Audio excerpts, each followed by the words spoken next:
Assalamualaikum warahmatullahi wabarakatuh. Perkenalkan, nama saya Ustadz Mas Helmi dari kelas MBIE. Di sini saya akan menerangkan tentang makalah studi hadis yang dibimbing oleh Bapak Saudi yang terhormat.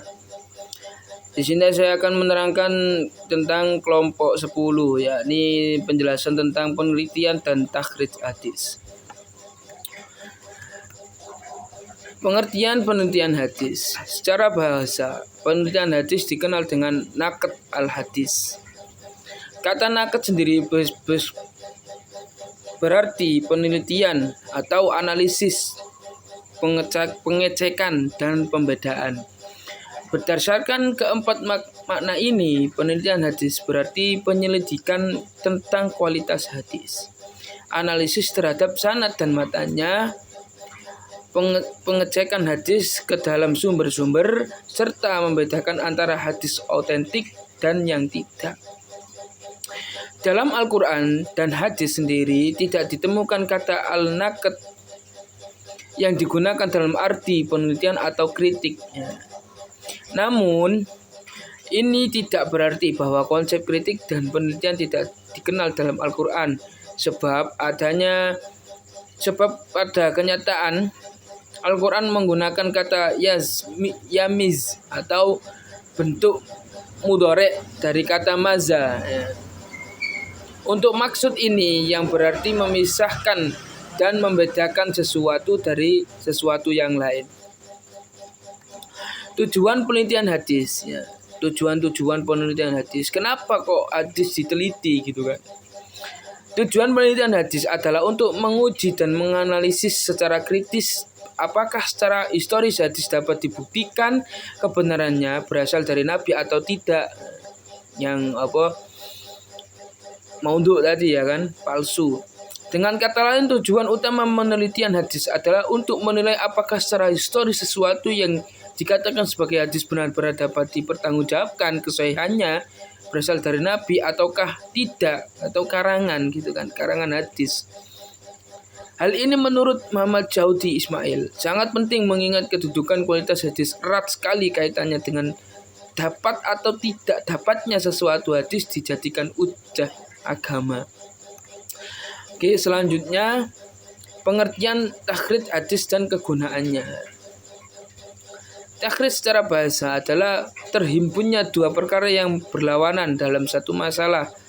Sedangkan secara istilah, takhrij adalah penjelasan keberadaan sebuah hadis dalam berbagai referensi dari hadis ulama dan penjelasan autentisitas serta validitasnya. Yang dimaksud dengan referensi hadis utama adalah semua tipologi kodifikasi hadis yang penyusun atau mukharijnya mendatangkan hadis tersebut dengan sanadnya sendiri. Maka tidak dibenarkan merujuk kepada kumpulan hadis yang disusun tanpa adanya sanad, karena inti kajian hadis merupakan gabungan analisa sanad dan matan hadis. Sedangkan maksud penjelasan autentisitas dan validitas hadis adalah menentukan derajat hadis yang diteliti apakah sahih, hasan, dhaif atau maudhu. Selanjutnya tentang metode takhrij hadis.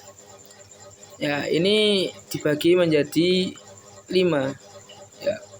Takhrij hadis, metode takhrij hadis dibagi menjadi 5 bagian. Yang pertama, mengetahui sahabat yang meriwayatkan hadis yang diteliti. Metode ini memiliki kelebihan dan kekurangan. Kelebihannya, metode ini adalah jika peneliti mengetahui betul siapa perawi sahabat hadis yang diteliti. Kekurangannya apabila peneliti tidak mengetahui siapa perawi dari kalangan sahabat Nabi.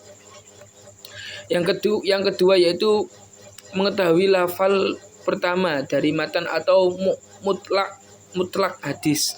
Metode ini penekanannya pada teks pertama hadis, kemudian peneliti akan menemukan kelengkapan hadis yang diteliti.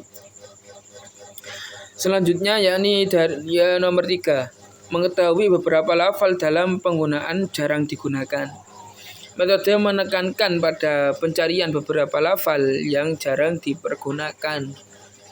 Selanjutnya nomor 4, dengan cara mengetahui tema pokok suatu hadis. Metode ini menekankan pada pencarian tema sentral sebuah hadis yang hendak diteliti. Terakhir nomor 5, yakni dengan cara mengetahui sifat khusus pada sanad dan matan hadis.